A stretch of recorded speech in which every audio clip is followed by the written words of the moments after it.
Hi, എന്തൊക്കെയുണ്ട് വിശേഷങ്ങൾ? എല്ലാവർക്കും സുഖമല്ലേ? ഇവിടെയൊക്കെ നല്ല മഴയാണ് കേട്ടോ. നിങ്ങളുടെ അടുത്തൊക്കെ എങ്ങനെ മഴയുണ്ടോ? അപ്പോൾ ഇന്ന് ഞാൻ ഉണ്ടാക്കുന്നത് ചിക്കൻ കുറുമയാണ് കേട്ടോ. നല്ല എളുപ്പത്തിൽ ഉണ്ടാക്കാൻ പറ്റുന്ന നല്ല ടേസ്റ്റി ആയിട്ടുള്ള ചിക്കൻ കുറുമയാണ്. അതിന് വേണ്ടിയിട്ട് ഇതേ ഞാനൊരു ചട്ടി അടുപ്പത്ത് വെച്ചിട്ടുണ്ട്. നമ്മളിതാ മീഷോയിൽ നിന്ന് വാങ്ങിയ ചട്ടി തന്നെയാണ് കേട്ടോ എല്ലാത്തിനും ഉപയോഗിക്കുന്നത്.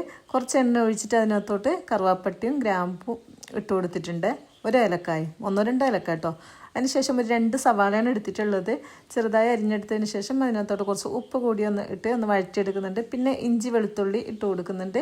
പച്ചമുളക് കുറച്ച് കൂടുതൽ ഇട്ട് കൊടുക്കണം കേട്ടോ. ഞാൻ ഒരു 1/2 കിലോ ചിക്കന് വേണ്ടിയിട്ട് 4-5 പച്ചമുളക് കേട്ടോ. എരിവുള്ളത് തന്നെയാണ് എടുത്തിട്ടുള്ളത്. ഒന്ന് ചതച്ചെടുക്കുന്നതാണ് കേട്ടോ നല്ലത്.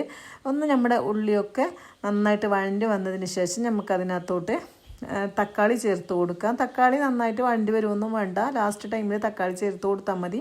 പിന്നെ ഞാനിവിടെ ഒരു തക്കാളി ചേർക്കുന്നത് തൈര് ചേർത്ത് കൊടുക്കുന്നതുകൊണ്ടാണ്. ഇല്ലെങ്കിൽ നിങ്ങൾ 2 തക്കാളി ചേർത്ത് കൊടുത്തോളൂ കേട്ടോ.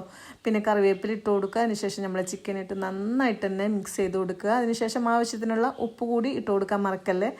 ഈ സമയത്തിന് നല്ലൊരു മണം വരും കേട്ടോ. നമ്മൾ പിന്നെ പച്ചമുളകിൻ്റെയും ഇഞ്ചി വെളുത്തുള്ളിയുടെ ഒക്കെ ആയിട്ട് നല്ലൊരു മണമാണ്. ഇതേപോലെ കഴിക്കാനും നല്ല ടേസ്റ്റാണ് കേട്ടോ. ഇങ്ങനെ നിങ്ങൾ ഉണ്ടാക്കിയിട്ട് കഴിച്ചില്ലെങ്കിൽ ഇതുപോലെ പുട്ടിനൊക്കെ നല്ലൊരു കോമ്പിനേഷനാണ്.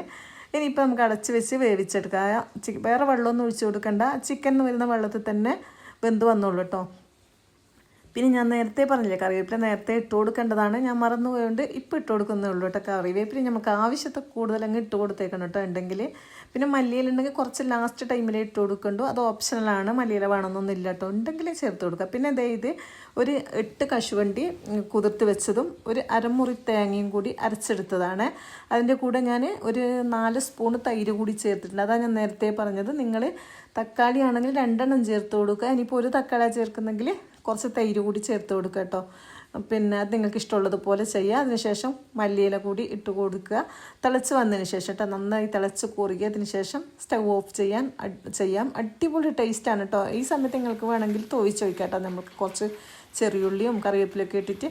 ഞാനിപ്പോൾ അതൊന്നും ചെയ്യുന്നില്ല. ഇങ്ങനെയാണെങ്കിലും ഒക്കെ നല്ല ടേസ്റ്റാണ്. നെയ്ച്ചോറിൻ്റെ കൂടെയും ചപ്പാത്തിയുടെ ഒക്കെ നിങ്ങളൊന്ന് ഉണ്ടാക്കി നോക്കുക കേട്ടോ.